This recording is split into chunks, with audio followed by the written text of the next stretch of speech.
In the world of stand-up comedy, we as fans have been truly blessed to see some of the funniest and most unique people of all time ascend the ranks and become world-class practitioners of their craft. From the fearless and confrontational delivery of Patrice O'Neal to the masterclass in captivating storytelling and comedic timing demonstrated by Dave Chappelle to the dark depths of the human experience effortlessly explored by Louis C.K. and everything in between. Nowadays, we hear a lot of podcasters talk about the necessity of comedy, and there's a hint of self-importance to a lot of these mantras we've heard time and time again about comedians being modern-day philosophers. However, a lot of the best comedians have always just let their body of work speak for themselves. Today I'm going to be discussing my top 10 favorite comedians of all time, and in my opinion, the greatest comedians of all time as well. I know a lot of people are going to disagree with my list and think that it's missing a lot of pivotal people. I concede that I am very biased, and honestly, if you and I had a conversation about someone you think deserved to be in the top 10, you'd probably be able to convince me. There are just so many great comedians that picking a top 10 list is like splitting hairs, and there's pretty much no way for me to make this video without pissing someone off. However, I figured I'd share my personal list of favorite comedians and discuss with you why I ranked them the way that I did. Most of them are ranked on the originality of their style, the uniqueness of their comedic presentation, and also their overall body of work. I think there's a few names on this list you will all be a little bit surprised by as well. After all, you guys already know who my number one comedian is. Anyway, without further ado, this is the top 10 greatest comedians of all time.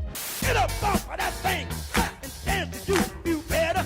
Before we get into our top 10 list, I'd like to include an honorable mention, and that is Shane Gillis. Shane is a very unique comedian who has recently become one of the biggest comedians working in the business today. In fact, out of a lot of the arena and theater comedians, I think Shane might be my favorite one to watch. Not only does he have a very whimsical sense of humor, but his story is nothing short of legendary. If you don't know, Shane started out doing comedy in Pennsylvania around 2010 and rose the ranks just like everybody else, doing open mics and shows in his local scene as much as he possibly could while also working a regular job. Eventually, after years of grinding, Shane made a move to New York City and worked his way into the comedy clubs in the area like The Stand, The Comedy Cellar, and more, and he was even accepted into the Clusterfest Comedy Festival in 2019, where he was named one of the premier up-and-coming comedians in New York City. Around this time as well, Saturday Night Live had eyes on Shane and his unique talent, and they asked him to fill out a submission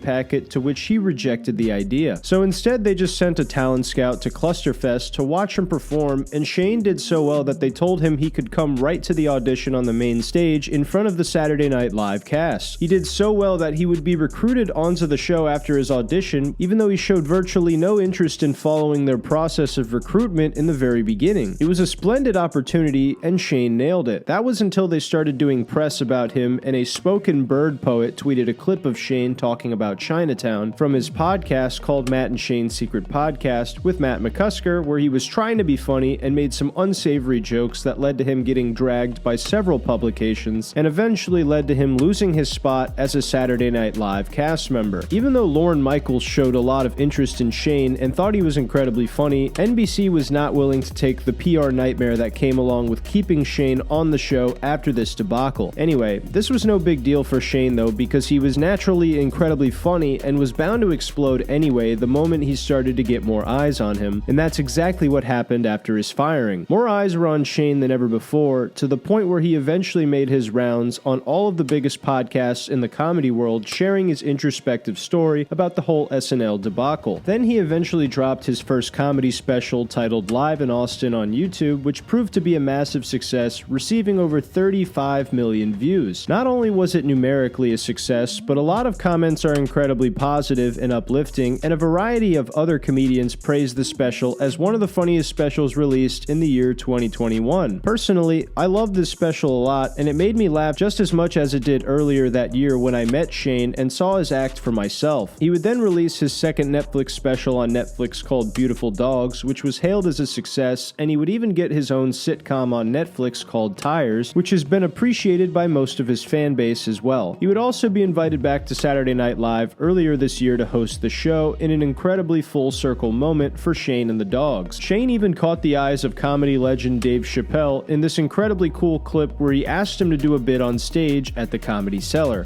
All right, this guy I'm bringing on stage is so funny, he got canceled at the beginning of his career.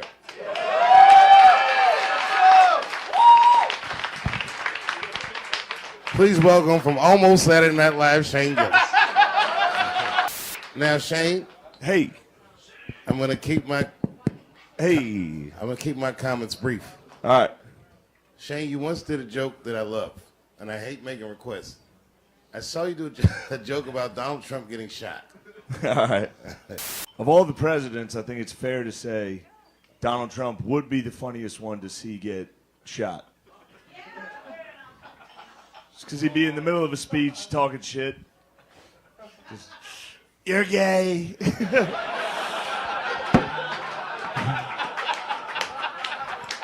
The shooter would be coming at him and be like, sit down, get down. What a loser, get down, sit down. But just the noise he would make when he got hit, even if you love Donald Trump, it would be funny. As soon as he got hit, he'd be like, ah!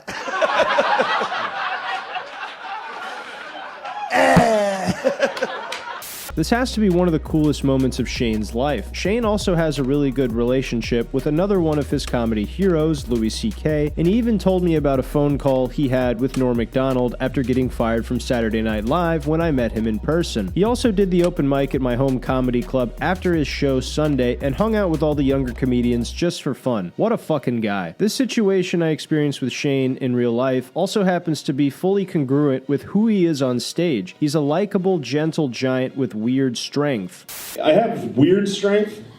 It used to be called something different. Now we're all woke. So it's weird strength now. Until they take away my right to say weird. Who happens to also make very good observations in a relatable and humorous way. With a delivery and sense of timing eerily reminiscent of comedy legends like Louis C.K. and the late great Norm Macdonald, you're almost guaranteed to laugh at whatever it is Shane says when he's on stage. That is, unless you're gay like this asshole. Also, who could forget about how golden Shane's Trump impression is? I was asked to speak at this hotel. It turns out there's some type of pussy banquet going on.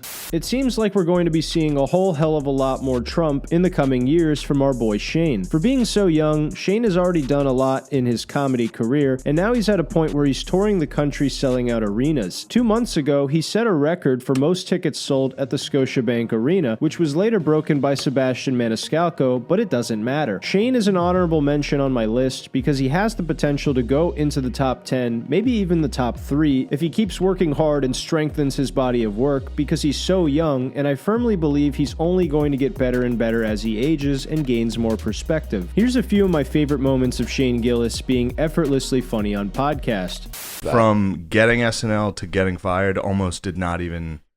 Like the last episode we recorded, I was like, I think I got some big news coming. And then I got fired so quickly that we could have recorded an episode and been like, never mind. What a Never week. mind. Nothing happened. Trump, how do you feel about gay rights? I like it, but they're going a little overboard with the dancing. A lot of dancing. I don't know about that. Technically, I do have a pretty fucking sick resume. Yeah. Because I played, it's D1 football, and then if you join West Point, if you join the Army during active war, you are technically I'm a decorated veteran. That's a medal. That's sick. I quit right away. I quit West Point right away, first month. And then, I got SNL. So technically I'm a Division I football player that is a decorated veteran and was cast on Saturday Night Live. And I didn't do one of those things. But that is my resume, technically. Long live the dog Shane Gillis.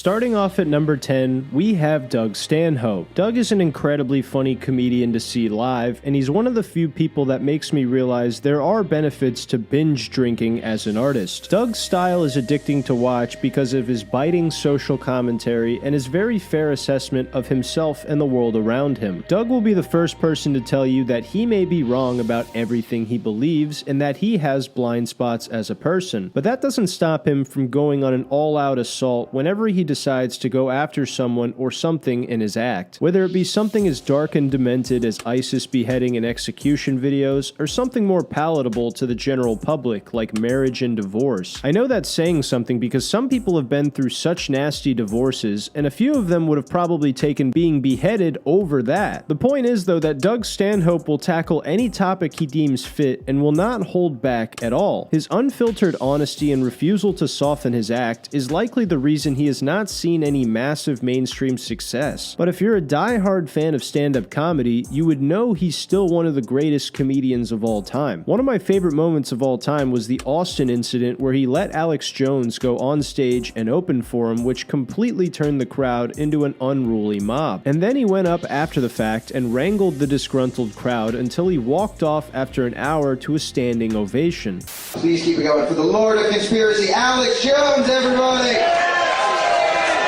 David Rockefeller, you might want to find out who he is. He really doesn't like you, and he wants to put cancer viruses in your vaccines. He really wants to kill you. Hey, you're blowing my buzz! Now you see this guy's been blowing his buzz. Tell Jokester, get off the stage! See there?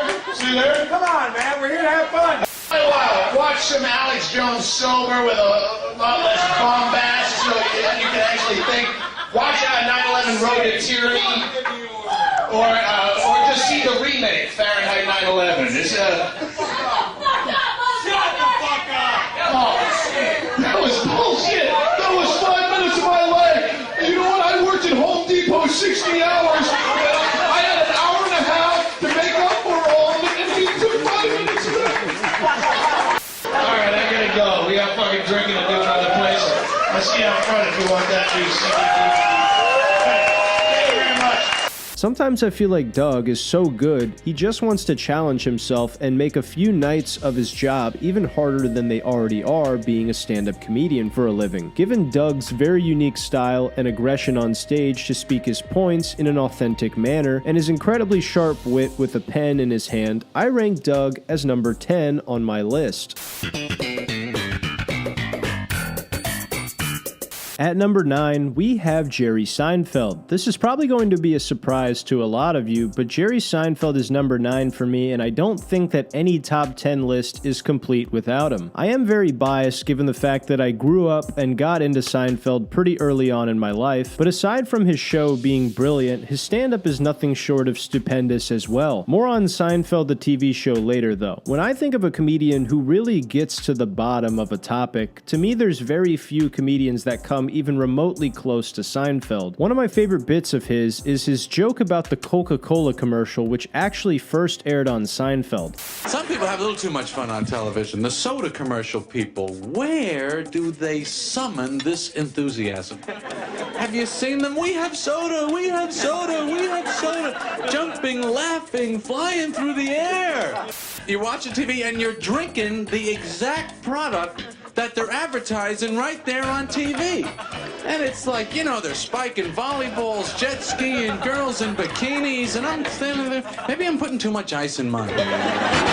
The only other person who comes close is actually number 8 on the list, and you'll find out who that is soon enough. Something about Jerry's inquisition when he's diving deep into a bit is just spectacular and uniquely original. Also, to do all of this while being incredibly clean takes another level of mastery that a lot of other comedians simply do not wield. I mean, no disrespect when I say that either. This isn't to say you can't be dirty while still being clever, you certainly can. However, Jerry's level of precision in his writing and delivery is so so airtight that he doesn't rely on any expletives or filth to drill home his jokes and his perspective. Despite his cleanliness, Jerry's comedy and point of view has no shortage of a razor-sharp edge. He's certainly gotten more of an edge as he's gotten older, and I personally love it. In fact, one of my favorite moments of all time from Seinfeld isn't even stand-up. It's an acceptance speech he gives at the 55th annual Clio Awards, where he talks briefly about advertising and what it is he loves about it. I love advertising because I love lying. In advertising, everything is the way you wish it was. I don't care that it won't be like that when I actually get the product being advertised, because in between seeing the commercial and owning the thing, I'm happy. I want to get the thing. We know the product is going to stink. We know that because we live in the world and we know that everything stinks. We all believe, hey, maybe this one won't stink. We are a hopeful species. Stupid, but hopeful. But we're happy in that moment between the commercial and the purchase. And I think spending your life trying to dupe innocent people out of hard-won earnings to buy useless, low-quality, misrepresented items and services is an excellent use of your energy. So thank you all for this great honor and for all your great work. I hope it makes you happy as you have made me happy for this 5 minutes of my life, which will last until I get to the edge of this stage and it hits me that this was all a bunch of nonsense. Thank you and have a great evening. This is honestly one of my favorite things Jerry has ever done. The cold honesty and sledgehammer-like delivery really makes this whole thing worth it. I mean, at one part the audience starts cheering when he says that duping people out of their hard-earned money is a great use of your time. You can't make this shit up. It sounds like Seinfeld is joking here, but he is certainly just being honest in a hysterical manner. I also respect the fact that Jerry is very firm in his viewpoints about comedy being strictly about making people laugh and avoids the identity politics that some reporters have tried baiting him into. This clip with a journalist is another one of my favorite moments from Seinfeld. I have noticed that most of the guests are mostly white males of 22 episodes. Yeah, that you've let's had. get into that. No, but you take a look over here, Peter. What do you see? A lot of whiteys.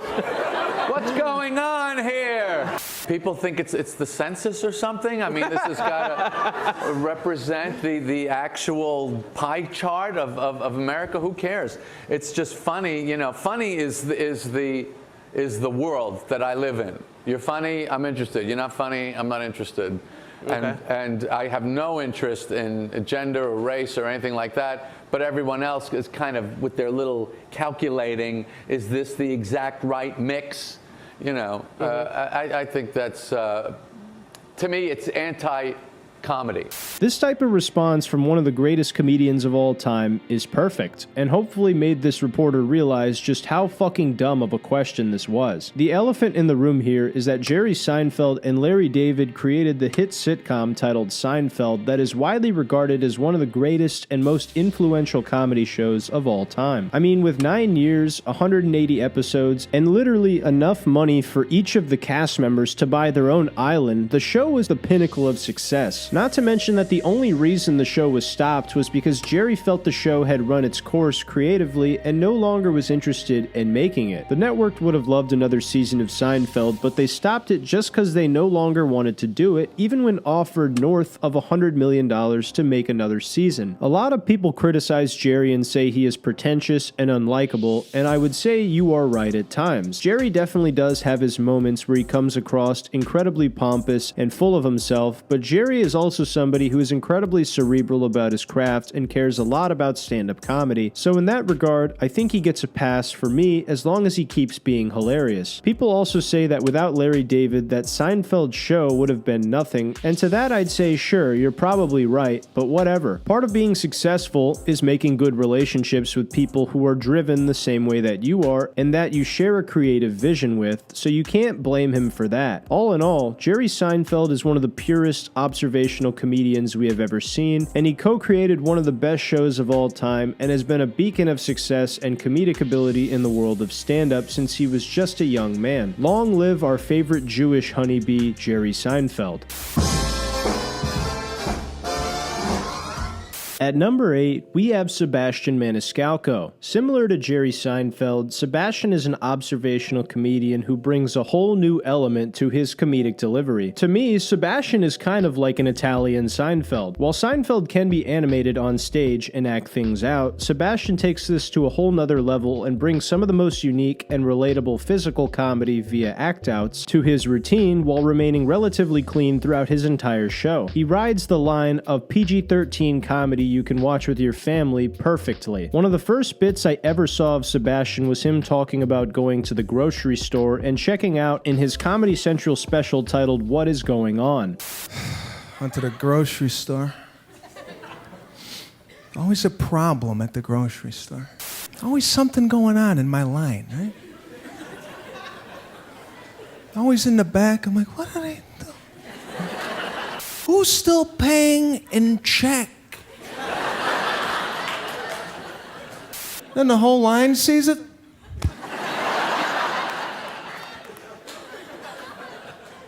Because it's just not the checkbook. Things go with the checkbook, right? Glasses always come on. As somebody who worked in a grocery store for around 5 years, this bit split my sides wide open the first time I ever saw it. This entire special is a masterclass of stand-up comedy in terms of writing, delivery, and timing in a relatable and digestible way. Every time I watch Sebastian, I learn something new about comedy because of just how splendid his delivery is. Just everything about his mannerisms, his hand gestures, his pacing, and even his Italian look is just funny to me before he even opens his mouth. He's another one of those comedians that really just knows how to get to the bottom of just about any topic he so desires. And part of the reason he's so successful and casts such a wide net is because his topics of discussion are things that just about anyone on the planet can relate to and has experienced in everyday life. Another one of my favorite bits from Sebastian is his special titled Aren't You Embarrassed, where he talks about airport check-ins. Check-in process at the airport, they don't want to look at you, head down, right? No smile, nothing. I feel like I'm working. Right? I feel like I work at United. Hi, how you doing? The only time they get happy is when the bag goes over the weight allowance. They love telling you you're gonna owe extra on this bag. Now, like an idiot, I gotta open up my bag in front of 187 people. I don't know what 2 pounds is.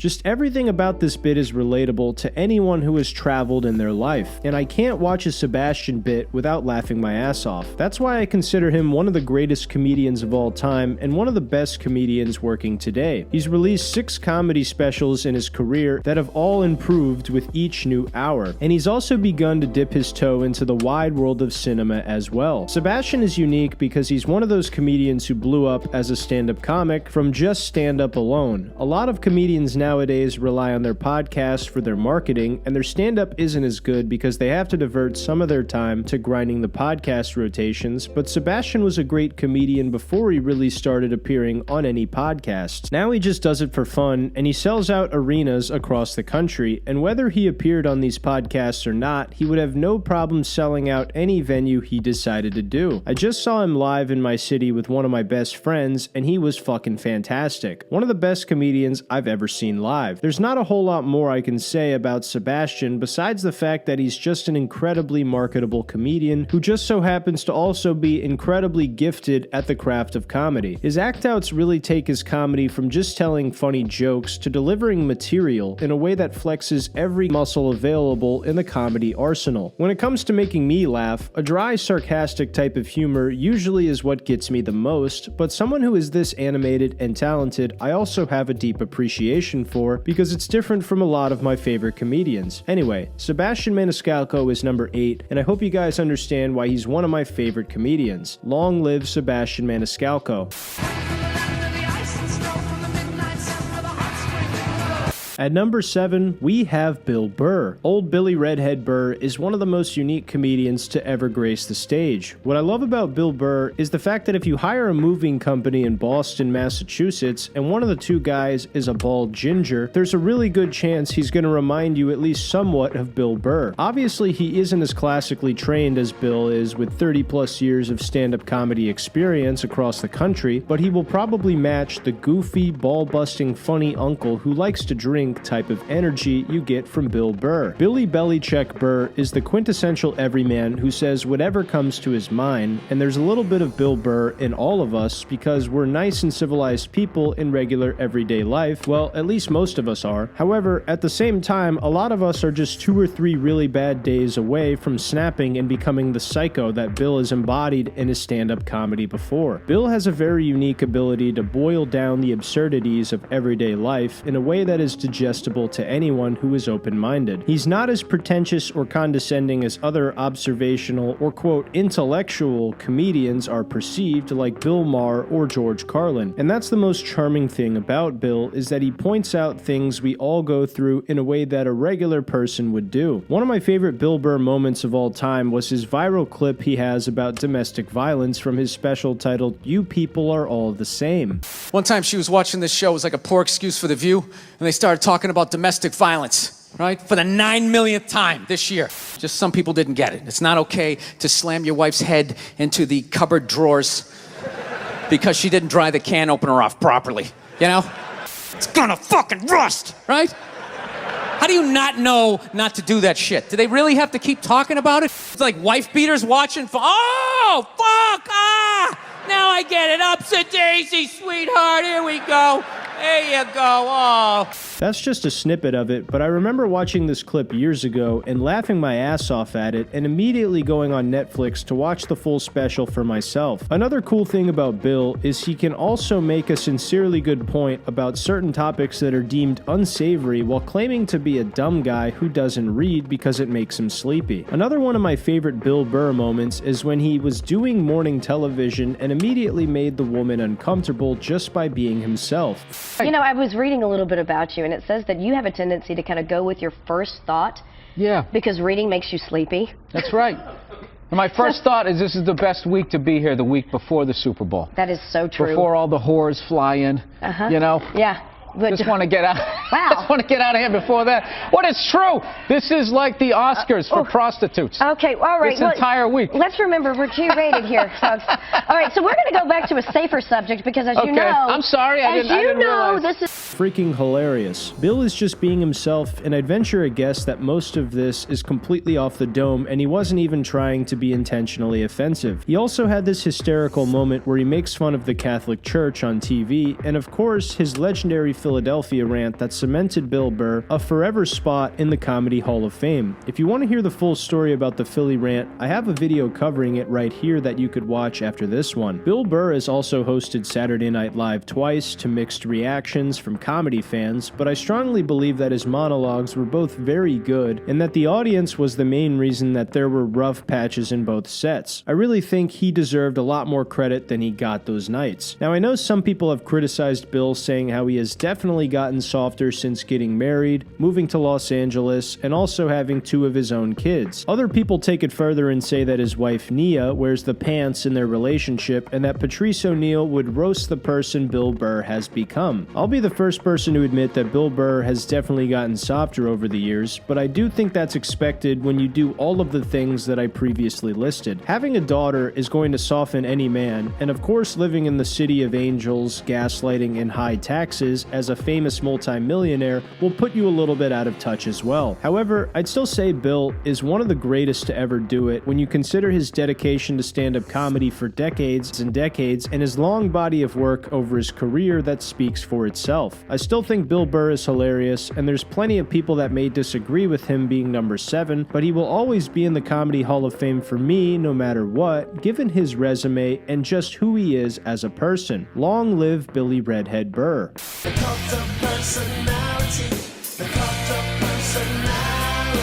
At number 6, we have Daniel Tosh. This one probably surprised just about all of you. I haven't talked a lot about Daniel Tosh on my channel, and that's because aside from his podcast and quietly starting to tour again with virtually no press, he has been very quiet over the last 5 years. I saw Daniel Tosh live last year, and it was one of the best comedy shows I had ever seen. I think Daniel Tosh is criminally underrated, and he's always one of the first comedians I mention when people ask about great observational comedians. When it comes to dark one-liners, a lot of people talk about how good Anthony Jeselnik is, and while I do think Anthony is certainly one of the best comedians working today, I firmly believe that Daniel Tosh is a much better and more well-rounded comedian than him based on the fact that his comedy has a lot more depth to it. Anthony Jeselnik's comedy is very writing-heavy, which is what you'd expect given his appreciation and fascination with the English language, demonstrated by him studying English literature in college. However, Daniel's writing style is still very high level, but it's not something he has to rely on super heavily. He does excellent act-outs, great impressions, and he has an excellent delivery to complement the dark subject matter of some of his material. Anytime you hear Tosh write a bit that's a little edgy, it isn't dark just for the sake of being dark. It actually says something about him and who he is a lot of the time. I think Daniel Tosh's special called People Pleaser is one of the best comedy specials ever recorded, and it is very underrated. It's probably in my top 10 of all time, and it's because Daniel just really proves time and time again that he has mastered the art of making fun of others while elevating himself in a way that's not corny and still allows the audience to love him the entire time. It's endearing and funny no matter what it is he talks about, and if the audience tightens up at any point, he has a very clever way to make them feel silly for getting that way. One of my favorite bits Tosh does is his bit from People Pleaser about Osama bin Laden and all the great things he has done for America.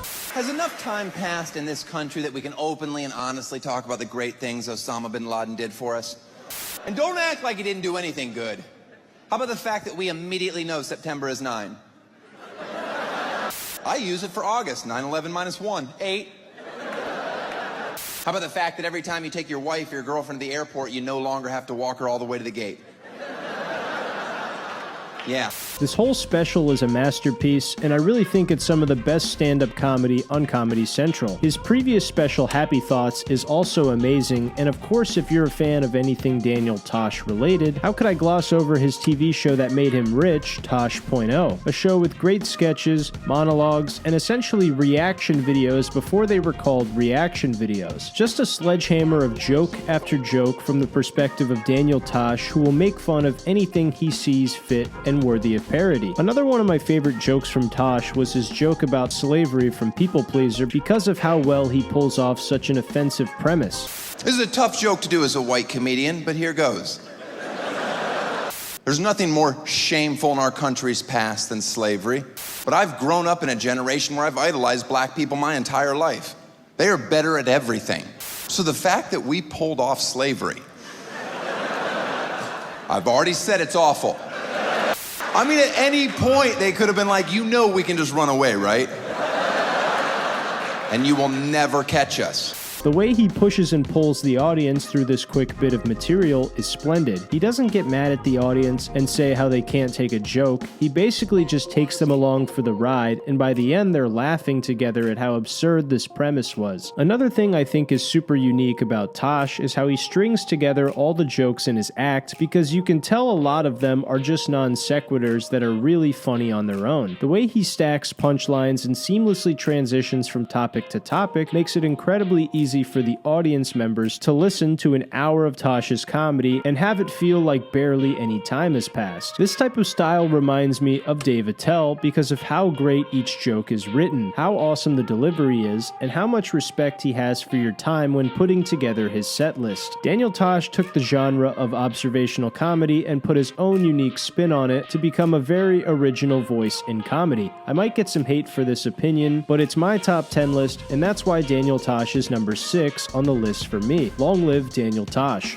I'm out for presidents to represent me. I'm out for presidents to represent me. At number 5, we have Dave Chappelle, the comedy legend that started comedy at just 14 years old and grinded it for years and years across the country. Starting that young means that not only did he have an exceptional amount of time to become a formidable comedian, but he also just had the natural aptitude necessary to become a great comic. Not to mention, he was already making history just a decade into his career. There is no shortage of great things to say about Dave Chappelle. I'm going to start off with his sketch show that made Comedy Central what it is today, titled Chappelle Show. Aside from the rampant fuckery that took place behind the scenes at Comedy Central in regards to how Dave was treated, this show was some of the funniest sketch comedy the world had ever seen and probably has still ever seen. It was full of timeless sketches that have remained evergreen even as they've approached the 20-year-old mark. A few of my favorite sketches from Chappelle's show were Charlie Murphy's True Hollywood Stories, The Wayne Brady Show, and my all-time favorite, The Racial Draft, featuring Billy Redhead Burr. I already said this show made Comedy Central a hit, but words can't really describe how next level and influential this sketch show was for future sketch comedy shows. Dave had to stop because he couldn't bear being treated the way he was, being forced to work long hours for less than 10% of the money that the show had made. He said he was treated like how a pimp treats a prostitute, plain and simple, and we obviously don't know the details of this in and out, but if you watch his interviews with Oprah Winfrey on YouTube, you can definitely feel a dark energy in the air. Oprah asks Dave all these questions about why he felt the way he did and pretends like she has no idea where he's coming from. Dave would be pissed I spent all this time talking about the sketch show instead of his stand-up, so let's talk about his stand-up comedy. Dave has one of the most unique and original deliveries I have ever seen live. He's one of the few people that can sit on the stool and not completely slump his delivery. I saw him in my hometown earlier this year, and the opening joke about Jim Carrey and Norm Macdonald was so captivating that the punchline completely threw my friends and I off. Dave has this hypnotic storytelling ability that hooks you in whenever he decides to take his time and really set up a joke. Even if he's not trying to be funny and is just telling a story, it's really easy to listen to Dave talk for hours and hours. I would say earlier in his career he focused more on the standard setup punchline joke format in his comedy, and now that he's mastered the format and matured as an adult, he can slow down and tell a meaningful story that has jokes scattered throughout the entire bit. This ability to slow down his timing is why he at one point held the stand-up endurance record at the Laugh Factory for a 6-hour set. There's some great footage of Dave performing at the comic strip back in 2009 for a 3-hour long set. I'll show you a few of my favorite jokes from the set.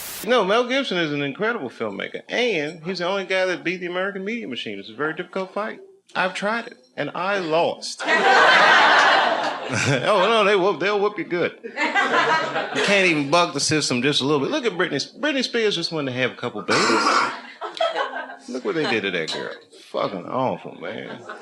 She had to shave her head. Just take the heat off her pussy for a minute. I mean, it was like all that shit happened to her. Like the way they be trying to roll Barack over like he's Martin Luther King. That's a complete media phenomenon. I didn't draw that line. Martin Luther King was not an elected official. He wasn't. He was a chosen official, but he was not an elected official. That's the difference. Someone sees a young preacher this charismatic, they say, you know what, this guy could actually lead our movement. And at first they asked him, he said, I don't want to do it. They said, why don't you want to do it? Because I'm 22, bitch, I'm getting pussy, I'm having fun.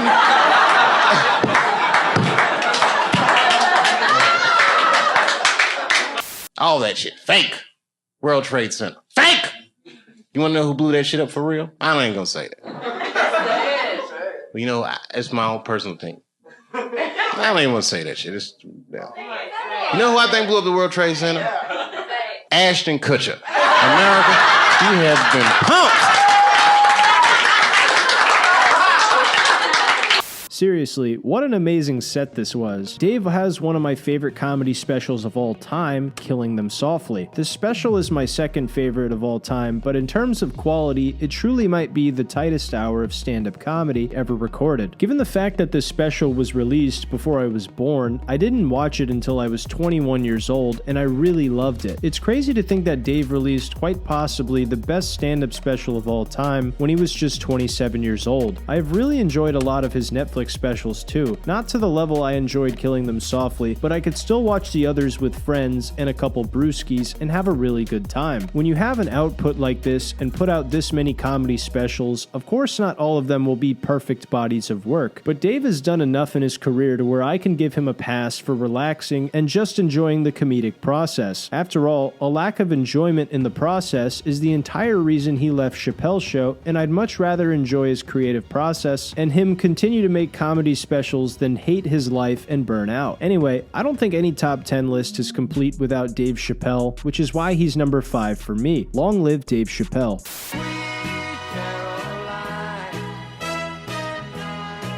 At number 4, we have Dave Attell. Dave is one of those comedians that gets a lot of praise from other comedians, but he's not as well known and mainstream as a guy like Dave Chappelle is. However, that does not take away from just how sharp this guy is in his writing and comedic delivery. Dave has a very unique way of talking that really makes anything that exits his mouth sound goofy. And when you combine that with some of the best joke writing in the game, you get a comedy legend who is hailed as one of the best comedians of all time. The praise he receives from just about every comedian on the planet is pretty exemplary. In fact, I saw Sam Talent live last week, and he talked to him after the show about comedy, and he told me he believes Dave Attell is the greatest stand-up comedian of all time. He's not my number 1, but I do think he should be in everyone's top 10 list. Probably even everyone's top 5 list if we're being honest. When you watch Dave Attell do comedy, there's pretty much no fat on any one of his jokes. I'll show you a few of my favorite jokes from his Comedy Central and Just for Laughs sets.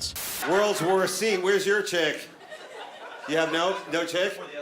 Yeah, you're waiting on an escort. Finally, the other guy I've been meeting online. All right, let's look at the background here. This is definitely not Philly, because look at all that parking. And are you a pot guy or no? No. Exactly. You're like at that age where like, if I can't afford Coke, I'll do nothing. Don't you ever wish you could make love to the first person you ever made love to again, just to show them how good you got at it? Hey, look who's not crying. You notice when you're young, you think your dad's Superman, and then you grow up and you realize he's just a drunk who wears a cape? Well, there you go. Sometimes he completely misdirects you with jokes you didn't see coming, but other times he says something you half expected in a way that just makes you laugh your ass off anyway. It's quite spectacular what Dave does. Misdirection is commonly used by a lot of comedians, but the level of thought and brevity that goes into each of Dave Attell's jokes is otherworldly. Like if you write down a few of his jokes and sit down and think about how he got from point A to point B, you can really start to appreciate just how much time he puts into his joke writing, and then he delivers it like there's some of the best jokes that have ever been written, which is easy for Dave because they are, quite simply. Another one of my favorite comedy specials is Dave Attell's Skanks for the Memories, which was released back in 2003. 54 minutes of some of the tightest material to ever be written and performed. I mean, the first 30 seconds are stacked full of A-level punchlines. I actually shaved my head one time because I thought it would make me look tough, you know, like a bouncer or Israeli or This woman came up to me, she's like, you know what? You look like a gigantic baby. And I'm like, wah, I want some pussy, wah! Bring on the pussy. Here's some drinking tips. Never get drunk when you're wearing a hooded sweatshirt. Because you will eventually think there's someone right behind you. Here's something else I've learned drunk. There's no way ever to talk your way out of wiping your ass on someone's pillow. These are exemplary jokes in just the first few seconds, and they're far from the best jokes in this comedy special. He's also done Insomniac with Jeff Ross, which was awesome, and his new comedy special Hot Cross Buns I really liked a lot. The type of comedian Dave Attell is, he's not really a frequent podcast guest like some comedians who seem to be on everybody's podcast every other week, but he's a dedicated comedian who has put hours and hours of hard work into his craft, and there's a reason that all the best comedians put him on their list of the greatest of all time. Dave is also incredibly original with his material, to the point where people have told stories about him calling comedians randomly at late hours of the night and asking if they've ever heard a joke about some absurdly specific premise. Most of the time they tell Dave no, but this is how seriously he takes his material and his originality as a comedian, and I think that is very noteworthy. All in all, I think Dave is easily one of the best comedians to ever live, and if you really tried to convince convince me, I might even concede and put him in my top 3 ahead of the next comedian on the list. This is why Dave Attell is number 4 for me though. Long live Dave Attell.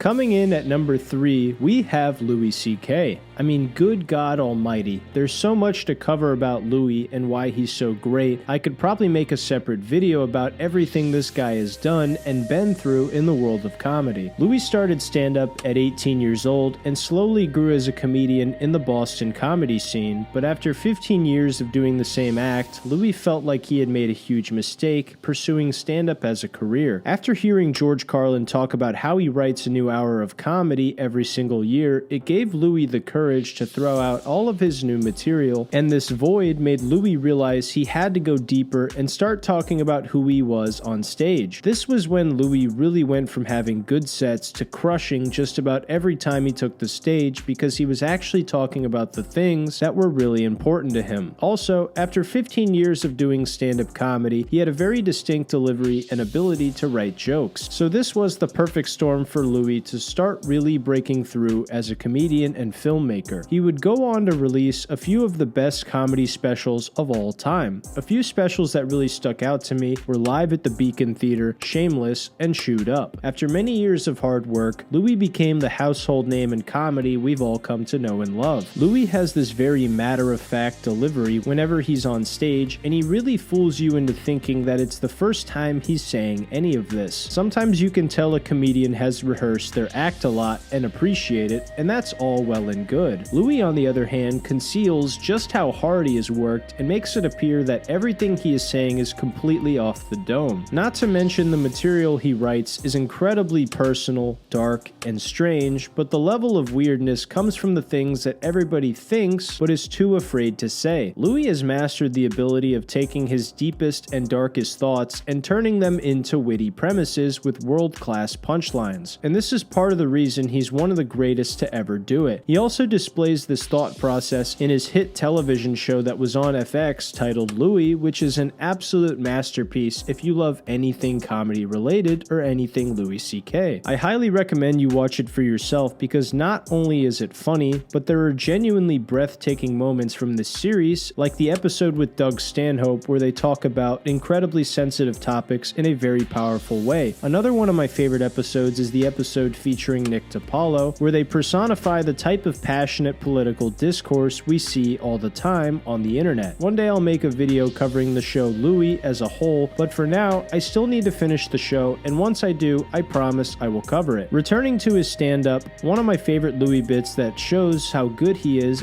the bit called Nothing Good Ends Well. This is one of those bits I can't show because it's way too long to add, but if you watch it for yourself from start to finish, I guarantee you'll laugh your ass off. Another one of my favorite bits from Louis was the bit about him being broke. This was right around the time when Louis started to understand his comedic voice more, and he talks about not having a lot of money while living in New York City, which is something just about everyone can relate to. I'm broke. Anybody else broke? You ever get so broke that the bank starts charging you money for not having enough money? That's fucking broke, man. Bank called me up, they're like, hi, we're calling because you don't have enough money. I'm like, I know. She's like, sir, you have insufficient funds. Well, that's a good way to put it too, I agree with that. I find my funds to be grossly insufficient. Thanks for calling. She's like, sir, you only have $20. That's not enough. You can't only have $20. I'm like, look, I'm not being broke just to fuck with you. I just really don't have any money. I'm not trying to be a dick. My life is shitty. You ever have negative money? That's depressing, isn't it? You look in your bank account, negative $10. That's how much I have now. Negative 10. That means I don't even have no money now. I wish I did. I wish I didn't have anything. I wish I just had nothing, but I have less than that. I don't have none. I have not 10.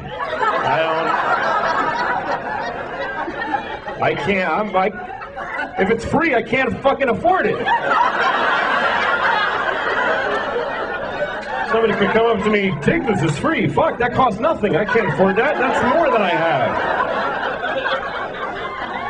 What a funny-ass bit. Aside from having such a unique comedic delivery and high-level joke writing, I think it's noteworthy to point out that Louis had one of the best work ethics in all of comedy. I recently met and hung out with one of Louis' best friends, Nick DiPaolo, and he told me that for several years while Louis was making his TV show on FX and winning Emmy Awards, he was also writing a new hour every single year the show was on the air until it was taken off. Most artists would be lucky to achieve one of those things in their career. Meanwhile, Louis was doing both of them every single year for a long fucking time. And I just thought that was absolutely spectacular. Louis C.K. is undoubtedly one of the greatest comedians to ever live, and depending on who you talk to, he may be the greatest. That's why he's number 3 on my list. Long live our favorite comedian slash masturbator, Louis C.K. But I'm a creep.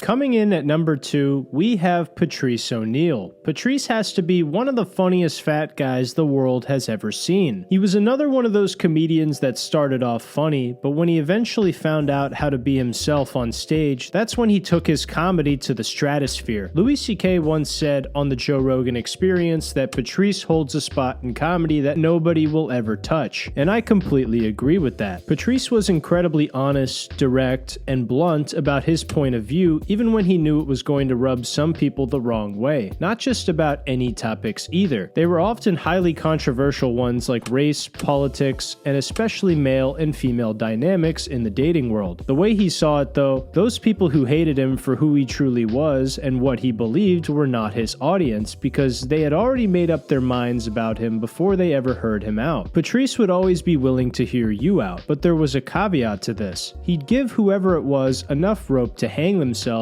and they almost always did. A great example of this was the time he was heckled during his special Elephant in the Room, and this woman yelled out and Patrice just absolutely buries her. I'm sorry, say that again? Go ahead. You're making me laugh. No, don't even go, That's what I knew she was gonna say. That's the face she has.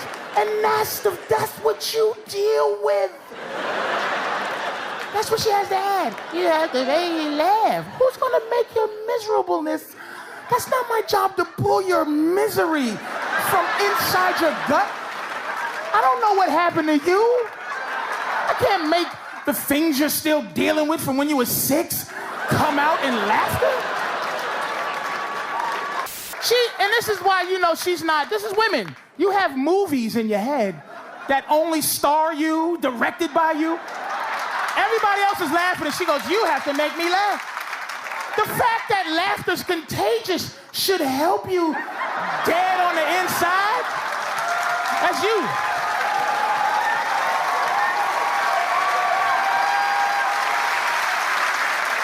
Stop it. You don't know what you're talking about. She does. Look at that face. She knows. This wasn't just a, hey, shut up, you're interrupting the show. This was an absolute funeral for this woman where Patrice not only roasts her, but shakes her to her very core, and all she can do is sit there and listen to the crowd cheer him on. Patrice had his truth in the world, and you were going to hear it no matter who you were. He was a 6'4" tall black man who was built like a fucking Pepsi machine. He also played high school football, so if you didn't like him, what were you gonna do, punch him in the face? He'd probably eat your punch, pun intended. This honesty from Patrice's unfiltered perspective made him incredibly original as a comedian, and most of his material could never be replicated because it was written from his perspective in his voice. Not to mention his material was also golden and had all the greatness of any other prolific comedian. His bit about racism that he did on Late Night was one of my favorite bits about race I had ever seen. I feel bad for white guys now. They can't be racist no more. White guys can't be racist. You gotta walk around not being racist, you know, political correctness. That's white guys now. I can't. I don't want to be. Are you racist, sir? Well, no. I'm walking through Harlem and I'm a little nervous and I see a few black guys coming towards me, but I can't run because They'll call me a racist if I start run, stupid. Get home, feel guilty, but be alive. If I'm in Kentucky and I see 5 bald white dudes walking towards me, I'm running. I ain't gonna wonder if they got cancer. I'm not gonna go, oh, geez, I don't care if they're coughing and limping. I'm not, dude, wait, don't run. We're coming from chemotherapy class. That's okay. I'm not going over there. I'm not falling for the old cancer, hang a nigga trick.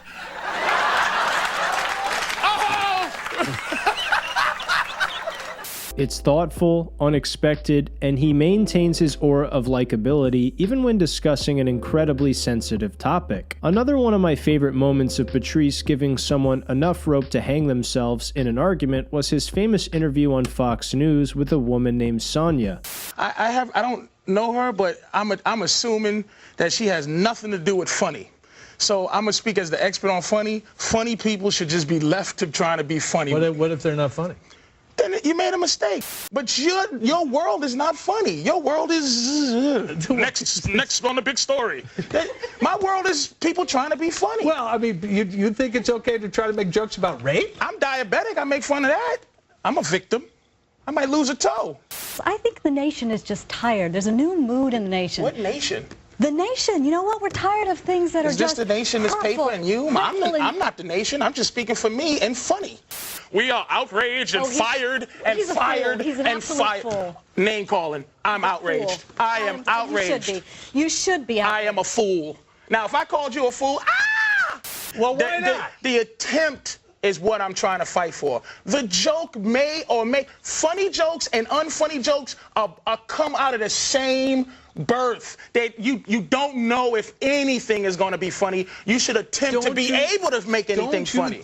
This whole interview is excellent, and the point he makes about comedy is absolutely brilliant and rings true. He's fighting for the attempt of any joke because the intent is trying to make you laugh no matter how dark the subject matter might be. If you're just trying to make someone upset and not writing it with the intent to be funny, this doesn't apply to you. But Patrice is defending comedy as a whole and a comedian's right to try and be funny on any given topic. Obviously, if the joke is bad, you learn from it and rewrite it or just completely scrap it, but when people think that certain topics are off limits, they could not be more wrong. Unfortunately, Patrice died very young from diabetes and medical complications, but according to Bill Burr, if he had just one more year in the comedy industry, he would have had them eating out of the palm of his hand. It's also a shame that we never got to hear Patrice and the next comedian on my list, on Opie and Anthony, talking about comedy together, as I believe they're the two greatest practitioners of the craft to ever live. Given the originality in his comedic style, his matter-of-fact delivery, and his righteousness and honesty to himself when performing, I had to put Patrice O'Neal at number 2 on my list. Rest in peace to Black Dr. Phil.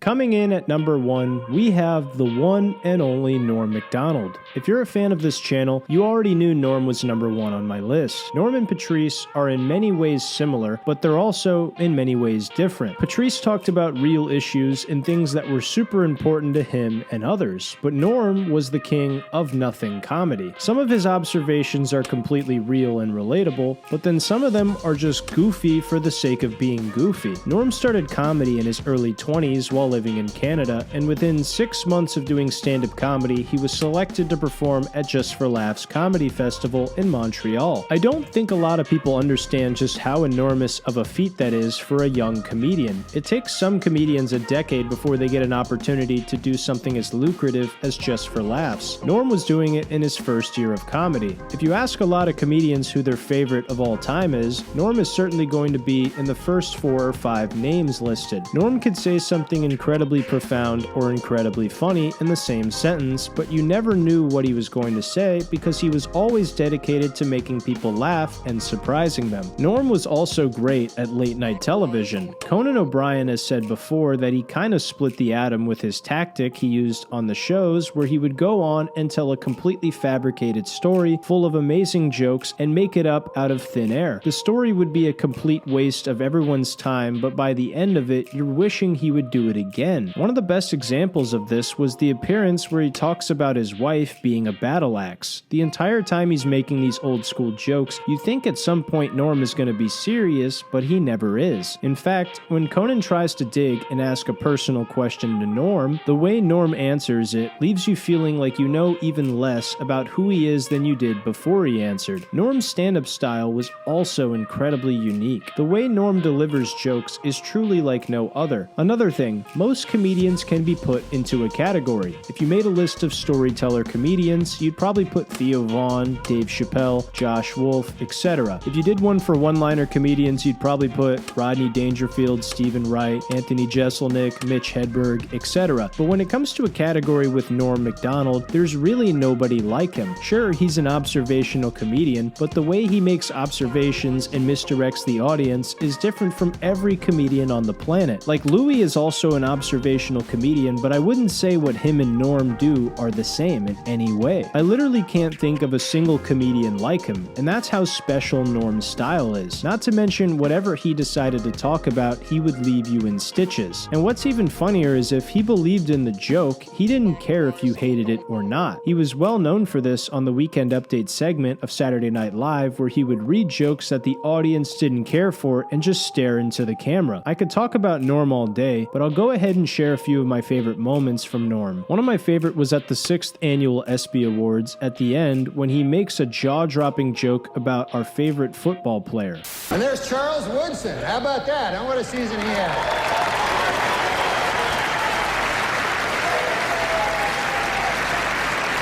Great, man. He became the first defensive player to win the Heisman Trophy. And congratulations, Charles. That is something that no one can ever take away from you. Unless you kill your wife and a waiter, in which case, all bets are off.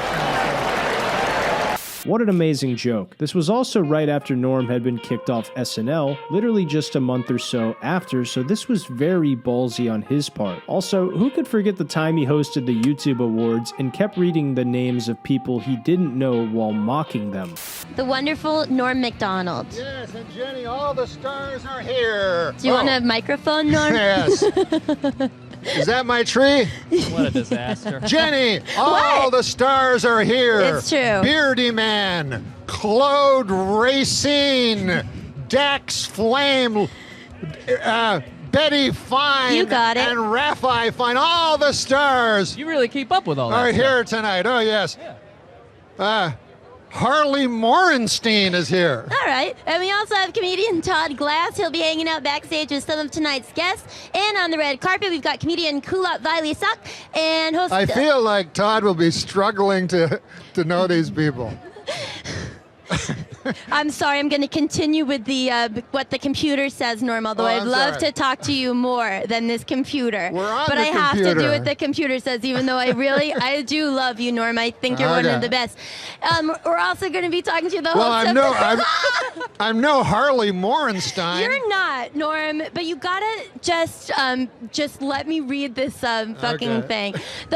Just amazing. Norm also has my favorite stand-up special of all time called Me Doing Stand-Up, which is a masterclass on being funny and stand-up comedy. I really could say so much more about this special, but I'm gonna save that for its own video. All in all, I fucking love Norm Macdonald, and so do many other lovers of comedy. Norm was incredibly funny, incredibly unique, and he left behind a great body of work that we can still enjoy to this day. Norm was righteous in his own way, and did not pander to anyone. And that's why, in my opinion, he's the greatest comedian and the funniest man to ever live. Rest in peace to our old chunk of coal. In conclusion, this is my list. I know some of you are probably pissed that a comedian you really like isn't on my list. I have to say the next 10 comedians from 11 to 20 are incredibly close to these, as in the margin between 11 and 7 is still razor thin. Ranking a top 10 list like this is splitting hairs. I could have easily put Rodney Dangerfield above Doug Stanhope or Richard Richard Pryor above Jerry Seinfeld, or George Carlin above Sebastian Maniscalco, but there's so many great comedians, it's hard to list them all. Norm will always be number one to me though, and if you haven't seen my video essay about him breaking down his entire comedy career, I'll link it here so you can check that out. But anyway,